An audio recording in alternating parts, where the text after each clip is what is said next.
You're listening to the Rainmaking Podcast,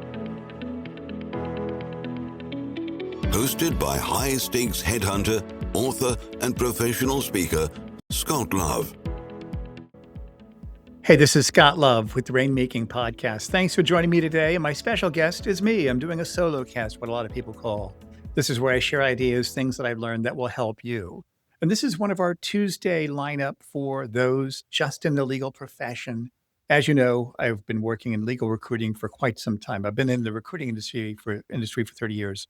And my niche, I recruit corporate and finance focused partners just for big law firms nationally in major markets. I've done other placements in recent years where perhaps an IP group reaches out to me, they want to move, I can help them out. But I'm making about 1,000 new friends a year, talking very deeply with partners about their career situation. Some people I get to know them, they don't want to move.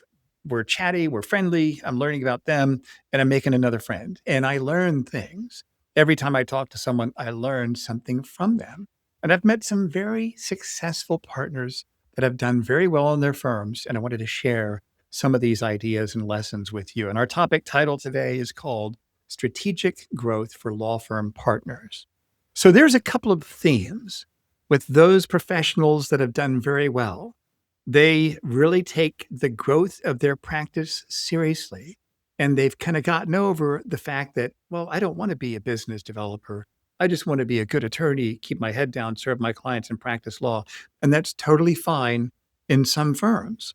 But in most traditional mid-market firms, you've got to grow a book. And if you haven't done it before, it's never too late. I'd met several partners that they were just so surprised. I thought I was going to be evaluated based on my legal skills and not my business development skills. And I do think it's a balance. I think if you were to look at the trilogy of focus, you've got to have good legal skills and good legal acumen. You've got to be very deliberate and intentional about your business development. And then also your leadership skills, your team leadership skills. You might have a team of 3 people and you've got to have good leadership skills. Even if you're a small part of a very big group, you still can take a leadership role in that organization. It's those 3 things, your legal skills, business development skills, and your leadership skills. Those are the things I really think that help people reach their full potential. So the common themes of people that have done that, they're intentional and deliberate, and they look at their growth in their practice as an intellectual journey. I can't tell you how many people I talk to that listen to the show, and I'm grateful that they thank me for it. I really am, because they say that this helps them learn. I got this great idea from one of your guests. I got this fantastic concept. I got this good strategy from one of your guests. And I appreciate that feedback. But I think they all enjoy learning things. There is a persona that I would say it's the correct persona facing a client, where you're talking to a client and they've got an M&A deal within a certain niche, and your client-facing persona has to be, I have all the answers. I can solve that problem. I've solved lots of problems like that, and I know what to do. I can help you. The only problem I've seen with having that persona is that it sometimes permeates other areas of their professional life. I know everything. No, that's not what you can take to the meeting of peer leadership. You need to be transparent and in some ways even vulnerable. You don't have to be that way with everybody all the time, but you just need to admit it to yourself that you can learn more. And when it comes to growing a book of business, go ahead and admit that you need to learn more. So those people that are successful, they read books on client development. They listen to podcasts like this. They read, and in fact, we actually created a newsletter. It's actually an online magazine called the Rainmaking Magazine. And at this point, we only charge $19 a month. Check it out. There's, and our goal is to bring 8 to 10 new content pieces there every month. And that helps teach you how to grow your book of business. We have a lot of our guests that have been here on the show contributing as authors. And then beginning at the end of first quarter, we're going to start with monthly live business development book author interviews, where for a half hour, I'm going to interview them live and it'll be an open Q&A session. So get committed to wanting to learn and grow more in the area of business development. Also, I've met a lot of people that work with a professional business development coach. If you go through our past episodes, you'll find dozens of business development coaches. And I'd recommend that you do that. Find somebody that you're going to work with that's going to help you master this area of growing your practice. Number 2, These successful partners do something every week. Every week. Why not reach out to 5 past clients or existing clients or prospective clients or even strategic referral partners? Just reach out to 5 of them a week, maybe one person a day. There's your 5 a week. Do something every day. There was one partner who built a thriving intellectual property practice. And I asked him, I said, what do you do? What's caused you to be successful? And he says, I set a goal of having 50 meaningful conversations and connections with people every year. I said, 50? How do you get that? He said, it's one a week, 50. So when he goes to a conference, he'll be deliberate and intentional about going there and identifying who are the people he wants to meet and connecting with them at the conference. By the way, we've got some really good conference strategies in the show. Listen to some of our past recordings about how you can maximize those. But these people that are successful, they do something consistently. And number 3, they are clear on their vision. I would say a good place to start is if your book is about $1 million to $2 million and you're with a middle market AmLaw 100 or 200 firm, I really think that you have the potential to get to 5 million. If you've done it at 1.5 to 2 million, you can definitely get to 5 or 6. You absolutely can do that. I meet people every day that have done that. You have to have that vision. I think that if you have a goal, I want to get my practice to X amount with a certain percentage of repeat work and get a coach, somebody that's going to help you do that, the odds are exceptionally high that you will hit that goal. However, I have also seen people where their platform is the deficit. Their platform really is the blocker to keeping them from getting their goals, from reaching their goals. I see that a lot.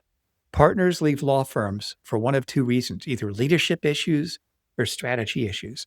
By the way, another resource I've created that can help you, if you're thinking about making a move, go to this website and I'll put it in the show notes. It's called partnersonthemove.com. I just launched that. It's a work in progress. But if you go there, I actually set up a quiz where you don't need to put your email address or your name or anything. It's confidential. And there's 10 questions on there. And those questions are designed to help you think, what should I do? Should I stay with my firm, or is there a chance there could be something better compared to where I'm at currently? And what's interesting, probably in looking at over the last 24 months, I'd say about 75% of the placements I've made have been with people where they were pretty happy when I called them, but there was some sort of goal that they didn't think they could reach in their current firm. And I suggested just have a conversation with my client, keep it to a half hour, and at the end of that 30-minute time block, ask yourself this: does it make sense to have a 90-minute meeting with them, or do we part as friends? And at the end of that 90-minute meeting, does it make sense to fill out a data document like a lateral partner questionnaire and go deeper, or do we part as friends? And that way, that takes the emotional context, I'd say the stress of having to move a practice, it takes it out of the picture, and it gives you a chance to assess, does it make sense? And sometimes I even tell people, take a meeting, and if it's not for you, that's totally fine. We can still be pals, and I can keep you in mind for other things. But sometimes just having a look at another opportunity can either reinforce the fact that your firm is the one for you. You can absolutely reach those goals there, or maybe it's time to move. Moving is difficult. It's challenging. This is what I do for a living. I never push people into doing it. I never talk them into doing it. A lot of people I talk to, I say, your best strategy is just to stay where you are and build, because you moving right now with where you are in your book and with certain trends and other variables, it's not going to be in your best interest to move. Even though I'd love to get the placement fee, yeah, that's great, but I'd hate to do that if it's not in someone's best interest. And my whole company mission statement is to channel the self-interest of a partner so it intersects with law firm strategy. I nerd out on this. I go deep on it, and it all is based on where you want to go in your career and how can we help you get there? And do you have the right kind of clients and enough of clients to move? And in fact, moving to another platform, that could be the best thing in the world, not just for you, but for your clients. If you go to a firm that's really good for your clients, I promise you that's going to be really good for you. As always, this podcast is sponsored by SurePoint Legal Insights, formerly known as Leopard Solutions, turning legal intelligence into opportunity, and also by the Rainmaking magazine for the intellectually driven and results-focused professional who wants to grow their book of business. Visit therainmakingmagazine.com to chart your course to greater rainmaking success. And by the way, like I mentioned, check out the magazine. It's worth it, $19 a month. That's something that I promise will at least help get you information that will help you grow your practice. Thanks for listening, and I'll catch you next time on the podcast. Thank you for listening to the Rainmaking Podcast.